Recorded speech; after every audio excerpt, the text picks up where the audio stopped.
Live India 24 channel में आप सभी का बहुत बहुत स्वागत है। आइए सुनते हैं महेश भारद्वाज जी द्वारा लिखित किताब अवतारों की श्रेष्ठ कहानियाँ से ली गई कहानी भगवान परशुराम रूप में। अति प्राचीन काल की बात है। संपूर्ण पृथ्वी हैहवंशी क्षत्रियों के अत्याचारों से कांप उठी थी। शक्ति और सत्ता के मद ने उन्हें उन्मत्त बना दिया था। वे ठीक उन्मत्तों की भांति ही लूट खसोट कर रहे थे, प्रजा का रक्त शोषण कर रहे थे। साधुओं, सज्जनों और ईश्वर प्रेमियों का धरती पर रहना दुष्कर हो गया था। वे दिन दहाड़े सुंदर लड़कियों को छीन लेते, स्त्रियों का अपहरण कर लेते और धन दौलत लूट लेते। धरती उनके अत्याचारों से रो उठी थी। जनता त्राहिमाम करने लगी थी। आखिर धरती और धरती के प्राणियों की आर्त पुकार पर भगवान त्रिवित हुए। परशुराम के रूप में अंश अवतार लेकर उन्होंने धरती को दुख से छुड़ाया। अन्य अवतारों की भांति परशुराम अवतार की कथा भी बड़ी आत्म प्रेरक और स्फूर्तिदायिनी है। एक बहुत बड़े नृपति थे। उन नृपति का नाम गाधी था। गाधी की एक पुत्री थी, नाम था सत्यवती। सत्यवती बड़ी रूपवती, सुशील और धर्महृदया थी। एक दिन ऋषिक ऋषि ने जब सत्यवती को देखा तो देखते ही वे उस पर मोहित हो गए। उन्होंने गाधी की सेवा में उपस्थित होकर कहा, और राजन, मैं आपकी पुत्री सत्यवती के साथ विवाह करना चाहता हूँ, कृपया मेरा प्रस्ताव स्वीकार कीजिए। पर एक बहुत बड़ा नृपति पर्णकुटीवासी ऋषि को अपनी कन्या कैसे दे सकता था। गाधी विचित्र संकट में पड़ गए, क्योंकि वे हाँ कह ही नहीं सकते थे, स्पष्ट रूप से अस्वीकार भी नहीं कर सकते थे। कहीं ऋषि क्रुद्ध होकर शाप न दे दें। गाधी ने एक बहाना बनाया। उन्होंने कहा, मुनिवर, हम कुशिक वंश के हैं, हमारी कन्या का विवाह आपके साथ कैसे हो सकता है? फिर भी यदि आप मुझे 1000 ऐसे घोड़े ला कर दें जिनका सारा शरीर श्वेत पर एक कान श्याम वर्ण का हो, तो आपके प्रस्ताव पर विचार किया जा सकता है। गांधी ने सोचा न था कि न तो ऋषिक ऋषि ऐसे घोड़े ला सकेंगे और न उनकी पुत्री का उनके साथ विवाह होगा। पर ऋषिक मुनि सत्यवती के साथ विवाह करने के लिए दृढ़ संकल्प थे। वे शीघ्र ही वरुण के पास गए, उसी प्रकार से एक सहस्त्र घोड़े मांग लाए। फिर अब गाधी करें तो क्या करें? उन्होंने ऋषि के साथ सत्यवती का विवाह कर दिया। सत्यवती ऋषि के आश्रम में जाकर रहने लगी।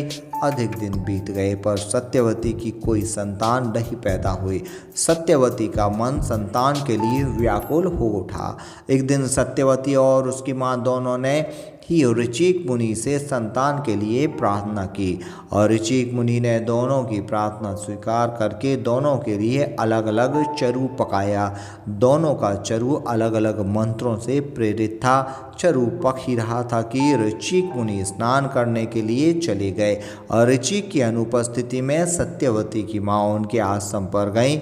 यह समझकर कि ऋषिक ने अपनी पत्नी के लिए अति श्रेष्ठ चरु पकाया होगा, सत्यवती का चरु मांग ले गई और अपना उसके लिए छोड़ गई। इस प्रकार सत्यवती और उसकी माँ दोनों ने अपने चरु बदल बदल कर खा लिए। ऋषिक मुनि जब स्नान करके लौटे तो उन्हें इस बात का पता लगा। उन्होंने अपनी पत्नी से कहा, यह तुमने क्या किया? यह तो तुमने बहुत बड़ा अनर्थ कर डाला।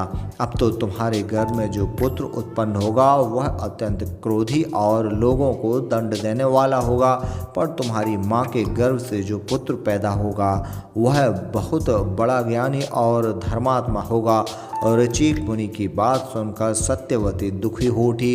वह मुनि से प्रार्थना करने लगी कि वे कोई ऐसा उपाय करें जिससे उनका पुत्र क्रोधी ना हो।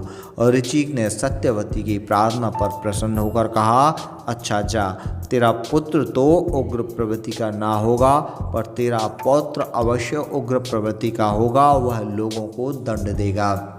और चीक मुनि का कथन सत्य सिद्ध हुआ, क्योंकि परशुराम जी बड़े उग्र स्वभाव के थे।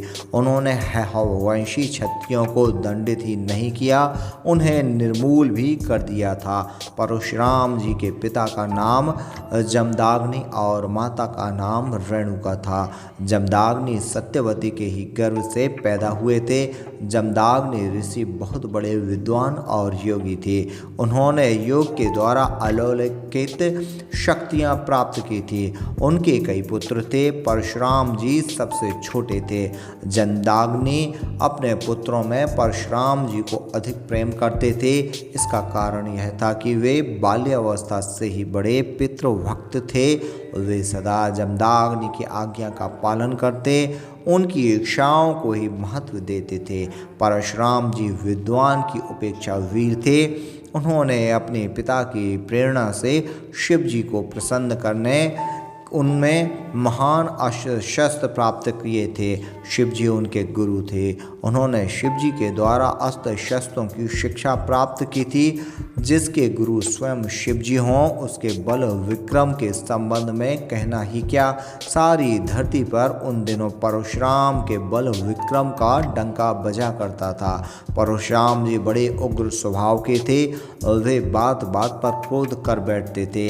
परशुराम जी जब क्रोध करते थे तो उनकी क्रोधाग्नि को शांत करना अत्यंत कठिन हो जाता था। वे जिस प्रकार कुपित होते थे उसे फिर अपनी कोप ज्वाला में भस्म करके ही छोड़ते थे। उन्होंने हैहवंशी क्षत्रियों पर कुपित होकर उन्हें 21 बार घोर दंड दिया। यों तो हैहवंशी क्षत्रियों को उचित दंड देने के लिए ही परशुराम जी ने जन्म धारण किया था, पर उनकी इन क्षत्रिय राजाओं से टक्कर किस प्रकार हुई, इस संबंध में एक रोचक और आत्मप्रेरक कथा मिलती है। जिन दिनों परशुराम जी अस्त्र शस्त्रों की शिक्षा प्राप्त कर रहे थे, उन दिनों हैहवंश का एक राजा राज्य करता था। उस राजा का नाम अर्जुन था। अर्जुन भगवान दत्तात्रेय का अनन्य भक्त था। उसने अपनी सेवाओं और अपने तप से भगवान दत्तात्रेय को प्रसन्न करके उनसे एक सहस्त्र भुजाएं और युद्ध के मैदान में अविजित होने का वरदान प्राप्त किया था। उसने भगवान दत्तात्रेय की अनुकंपा से अद्भुत बल, विक्रम, धन, संपदा और सिद्धियां भी प्राप्त की थी। अर्जुन अपनी एक सहस्त्र भुजाओं के कारण सहस्त्र बाहु कहलाता था। उसमें छोटे से छोटा और बड़े से बड़ा रूप धारण करने का अलौकिक शक्ति थी और वह वायु की तरह बिना रोक टोक सर्वत्र आ जा सकता था। एक दिन सहस्त्रबाहु नर्मदा नदी में अपनी बहुत सी सुंदर स्त्रियों के साथ जल विहार कर रहा था। उसने बल में उन्मत्त होकर अपनी भुजाओं से नदी के प्रवाह को रोक दिया, जिसका परिणाम यह हुआ कि नदी की धारा उल्टी बहने लगी। किनारे के गांव और आश्रम डूबने लगे। संयोग की बात, उन दिनों लंका का राजा रावण भी नर्मदा नदी के किनारे शिविर में निवास कर रहा था। नर्मदा का जल प्रवाह के विपरीत दिशा में बहने के कारण उसका शिविर डूबने लगा। रावण ने पता लगाया तो उसे ज्ञात हुआ कि सहस्त्रबाहु ने अपनी 1000 भुजाएं फैलाकर नदी की धारा को बीच में ही रोक दिया है। रावण सहस्त्रबाहु पर कुपित उठा।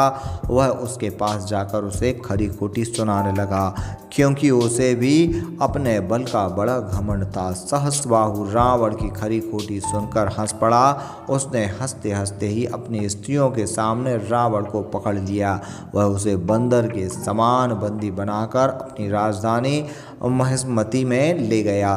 रावण बहुत दिनों तक महेशमती में कैद रहा।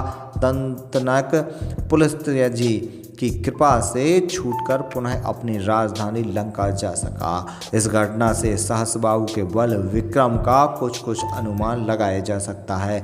सहस्त्रबाहु अपने बल विक्रम के नशे में उन्मत्त हो उठा था। वह दोनों हाथों से धरती को उजाड़ रहा था। दोनों हाथों से धरती के प्राणियों के कंठ दबा रहा था। एक दिन सहस्त्रबाहु आखेट के लिए वन में गया था। वह वन में घूमता घूमता दैववश जन्माग्नि के आश्रम में जा पहुंचा। जन्माग्नि के आश्रम में एक कामधेनु गाय थी।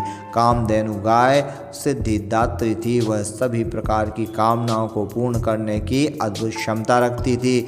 जमदाग्नि मुनि ने कामधेनु की कृपा से सहस्त्रबाहु का बड़ा स्वागत सत्कार किया।